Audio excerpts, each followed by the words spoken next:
We head back to Calgary now. Thank you, Mark Stephen, for your patience, although you're probably still floating a bit on the big win. 25-24 Stampeders over the BC Lions on Sunday.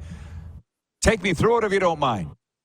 Oh, it was a tremendous weekend. First of all, Wally Buono came to the stadium on Saturday, and then there was a reception for him. The game itself was played in ideal weather, actually hot weather conditions. I can't recall the last time it was 32 at kickoff for a Stampeder game. And then the game itself was very entertaining, a little flawed with way too many penalties, but nonetheless, it was a very entertaining game. And the Stampeders, for the first time this year, squeaked out a fourth quarter narrow victory, something they've had trouble with in the first couple of weeks. What were your thoughts going into the game? Like, BC's supposed to be all that, right, with Vernon Adams, and they didn't play poorly. Stampeders, I think you're still trying to figure out what they are, or at least I am, and they showed me a lot Sunday. How about you? Well, obviously they were underdogs. The Stampeders were going into that game, and I understood it. I mean, they were coming off a game where McInnes had 14 catches, and the Stampeders slowed him down. They didn't stop him, but, were they the underdogs? Yeah, but I think the Stampeders did a lot of good things, even in their two losses on the road in Montreal and Winnipeg, and just clean up a couple of things, and I think they would be competitive, and that's what happened. And I have to say, the front four, and for that matter, the defense and the defensive coordinator, Brent Monson, really drew up a good plan that really knocked Adams off his game a little bit. He wasn't stopped, but he certainly wasn't the prolific player he was a few weeks ago. So I would say overall it was a good effort. The Stampeders have had some things go wrong, and they righted the ship and ended up winning the game. It was a narrow game, but, they battled through some odds and were able to come out. And I thought it might have been Jake Maier's best start as a Stampeder in terms of his percentage and his command of things. You're obviously sold on Jake. How long have you been sold on Jake, that he's the next one? Well, I've been sold ever since they appointed him that. I think he's faced a lot of criticism. It's easy to sit there and point fingers, but, the first half of last year wasn't great, but he picked it up in the second half, and he's done well. And the reason for validating him as a starting quarterback, if Dave Dickinson and company thinks he's good enough, that's good enough for me.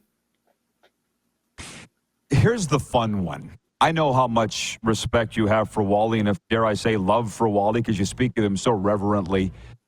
But people were saying the Stamps will be really emotional on Wally Day. And I'm like, will they really? They weren't hardly born when Wally was with the Stamps. Like, talk about that. And was that a thing for the Stamps players on Sunday? No, for the exact reason you mentioned. I mean, he's been out of the league with any team since 2018. And, he's been away from the Stampeders since 2002, the end of the 2002 season. That's quite a while ago. And you're right. That means that many of the players were diapers or infants right now. So, no, there was no, for Dave Dickinson, there was for John Huffnagel. But, it has been a long time. Remember when he left the Stampeders, he immediately went to the BC Lions, and he didn't feel comfortable accepting awards, honors, and salutes from the Calgary Stampeders, because guess what? His job is the BC Lions, and part was to beat the Calgary Stampeders. So you can't tell your players, go get them, they're awful, and meanwhile standing at center field accepting all these honors. So I get it, but no, there was not team emotion for sure, just simply because of the fact. Now, I should point out that several of the players knew who he was and came over and shook his hands and said, nice to meet you. So they were aware of who he was, but obviously the day-to-day contact just wasn't there. Sure. Well, they're not stupid. They see this guy's the all-time wins leader. If you got anything between your ears, you know who that is and you care.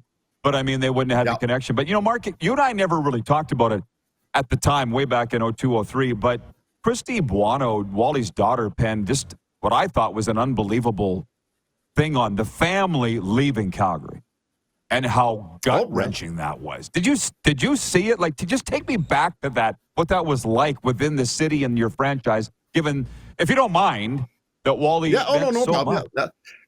No, it was, and Wally really integrated himself. They had 4 children, and while he was the high-profile coach of the team, and obviously was successful and well-liked, let's not forget, his children played hockey. I mean, you'd see him at the rink and talk to him. And this is the age when they were growing up. They're all growing now, of course, but when they were younger, you'd see Wally, believe it or not, over at the Safeway just behind where we live here, shopping and things like that. So they were very integrated. The son played football. He obviously wasn't great at football, so he didn't pursue that as a career. But no, the family was really integrated here too. And Christy was the most involved in football and hung around the team the most. So she was the most emotional too. So no, it was hard because they plugged themselves right in. I mean, it was 16 years. Remember, before he was the Stampeders head coach, he was an assistant coach and director of player personnel. So they jumped right in with a very young family, and here we are today, 20 years later. They still have great memories.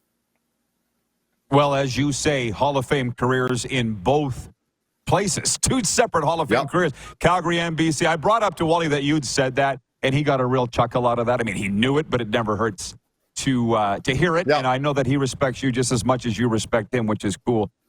Just a couple moments left. The new arena, I'm sure hearing a lot about it. I was just out in Okotoks on the weekend for the WCBL All-Star Game, and everybody's excited about this new hockey rink downtown. Mark, what are your thoughts?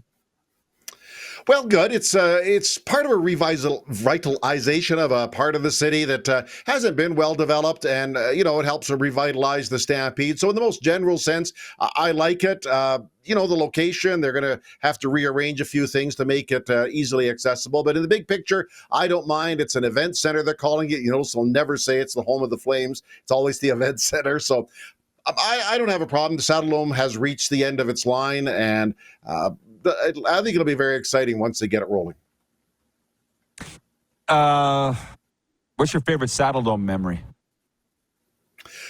Well, there's a few, but I'll tell you the one that really stands out. I was at the game. I was actually covering it for Canadian Press at the time, but it's the night that Joe Nieuwendyk scored 5 goals in a game, and the place was just vibrating. It was amazing. He got 4 in one period against the Winnipeg Jets. So it was the Jets 1.0. It was just an unbelievable night. You just sensed that every goal got louder and louder. Obviously, many other great moments in there. Jerome McGinley's 500th goal and a bunch of stuff. But overall, I would say that was the one. The only regret they didn't win a Stanley Cup there. Yeah, not that you asked, but you remember the losses. And for me, it was Game 7, Round 1, 2001 WHL playoffs. And Pavel Brendel scored an overtime. Hitman eliminated the Pats. It was the longest 8-hour home ride from Calgary to Regina, and I've had several. But we're hosting the Memorial Cup that year. We're counting the days. That's 6 weeks, I think it was 46 days till the start of the. What are we going to do now? We didn't plan to lose. But anyways, the World Juniors were awesome in 2012 too. Called those. That was fun. So it's a fantastic spot. We still got a couple years left of great games in there. Mark, thanks for the time. And it's very centrally located and very near the new one. Yeah. Sorry. Oh yeah, couldn't imagine it being anywhere else. Where the Saddle Dome is now and where the new place is going to be. Mark, I miss seeing you, but I do hope to see you before the summer's over. Thanks. Okay, thank you very much. Appreciate you having me.